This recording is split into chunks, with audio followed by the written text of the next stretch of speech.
Yo, what's happening, everybody? Check this little guy out. This is a General Electric AM/FM radio with a built-in 8-track player. Now, it doesn't look like much, but it actually does make a pretty decent amount of noise. And it actually, up until somewhat recently, played 8 tracks pretty well. I gotta take it apart and go over everything with some deoxit because it does have a few issues right now. Tape speed's accurate. The radio is actually pretty good on it. It's a little scratchy on the tuner, and I will show that. I don't know about hi-fi, but it's definitely rock and roll at least, so we got half of our bases covered here. Anyway, that being said, let's take up a step closer.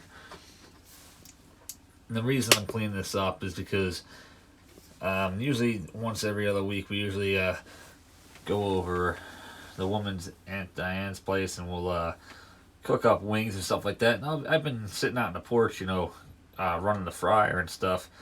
And it occurred to me that I didn't have a music device for out there.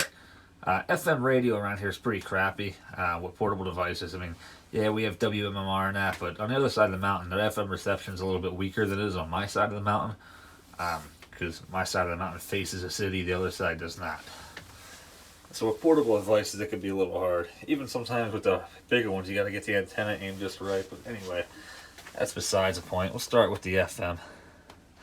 Yeah, I like the, you can use it as a kind of like a gyro for the volume, or you could, the obvious way. It has tone controls. Like I said, I did dust it off a little bit, but it needs a thorough cleaning before it gets used a lot. I usually keep it like in the middle, maybe a little bit toward treble. Yeah, test it. I think right now I have it on 99.9 the Hawk, I believe.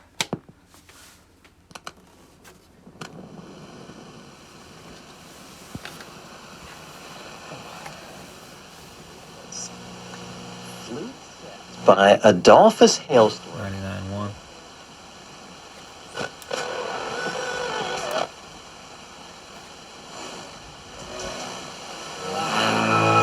West of Schuylkill Haven. The Borough of Tamaqua announces the H.D. Bueller Memorial Pool opens for swimming Saturday, May 28th at 11. Applications are available at various businesses, the municipal building, post office, and library. You can get one online at tamaquaborough.com and on their Facebook page.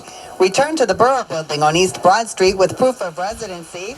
Checks are payable to Borough of Tamaqua. Season passes for residents are $10. 105.5 WMGH.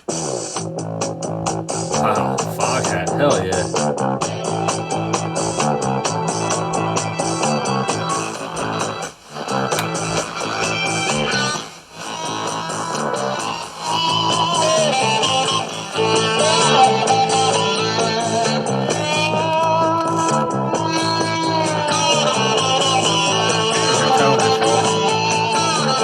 Sounds not terrible. It's not great.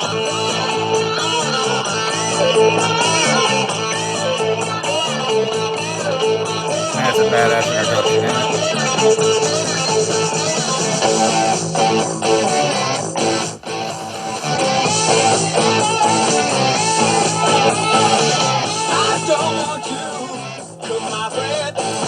That is not a song that comes on a lot at all. Like I said, that station's been leaning more classic rock lately, which I'm loving. I should probably actually start, maybe I'll add it on to the presets. Test the 8-track part out so you can see what it's doing.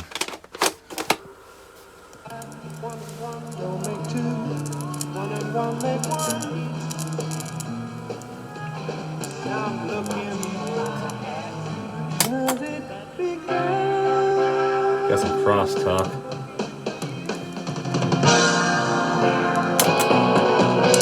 The speed's pretty accurate, which is the main thing. The rest I can kind of tune in.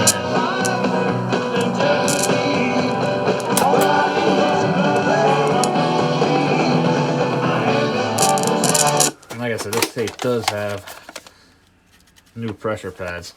My favorite album of all time, if I never told you guys that. Who's Next?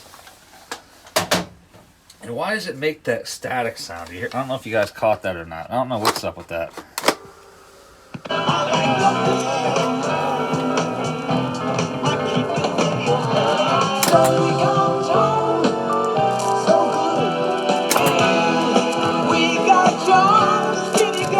You can still hear the static a little bit.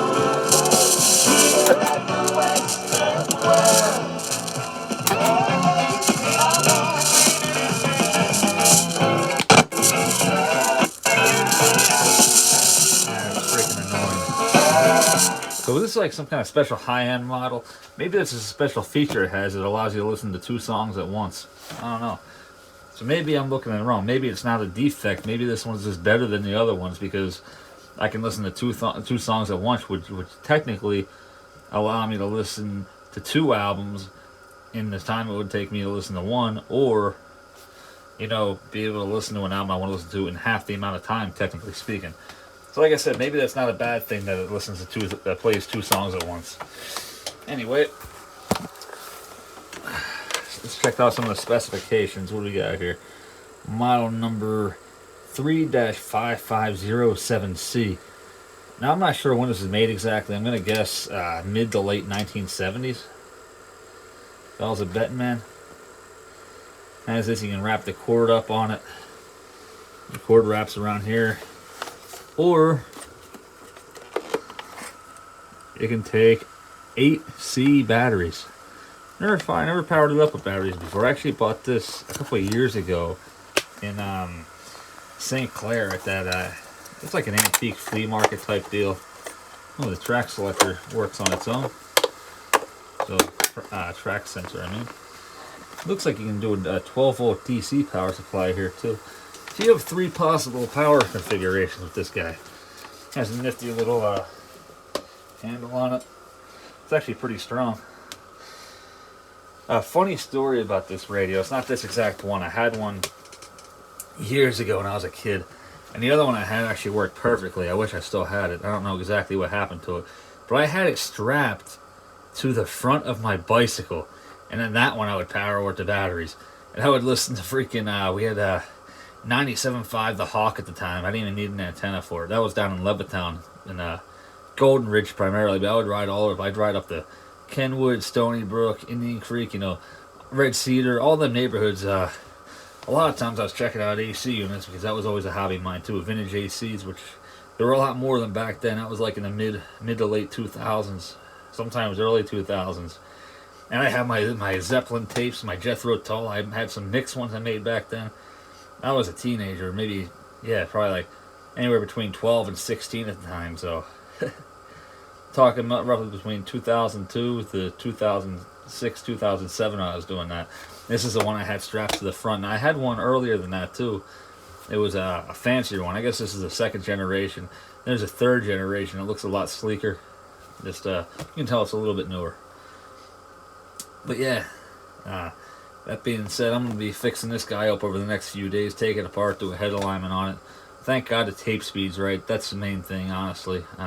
See if I can do something about that damn static. I don't know what the hell's up with that. And obviously the controls need cleaned up a little bit.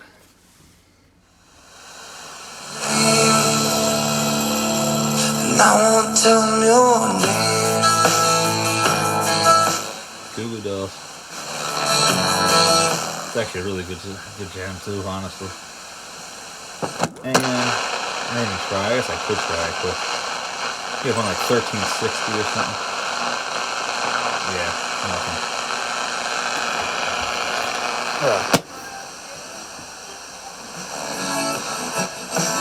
Did you lose yourself somewhere out there? Wheels turning round and round to go back. Jack, do it again. Yeah, tape speed's accurate, if not very damn close to where it's not noticeable. You have a microphone input. I don't know why, because it can't record unless you can use it, unless a speaker amplifies it as is. Then obviously your headset, which will come in handy at times. I like this knob here. It has mid-range and then max, and of course you go all the way down. Minimum. So yeah, it's pretty basic. You just get your volume control here, tone control, not even a separate bass and treble, just tone. Track select, your function selector, and your radio dial. So yeah, I mean, honestly, it's pretty basic, but I guess for what it is, it gets the job done, and for a portable device, it doesn't sound too bad. Anyway, that being said, thank you very much for your time, and thoughts and comments, questions, feel free to drop a line, and I'll get back to you as soon as I can. Peace out, guys, and of course, as usual, rock on.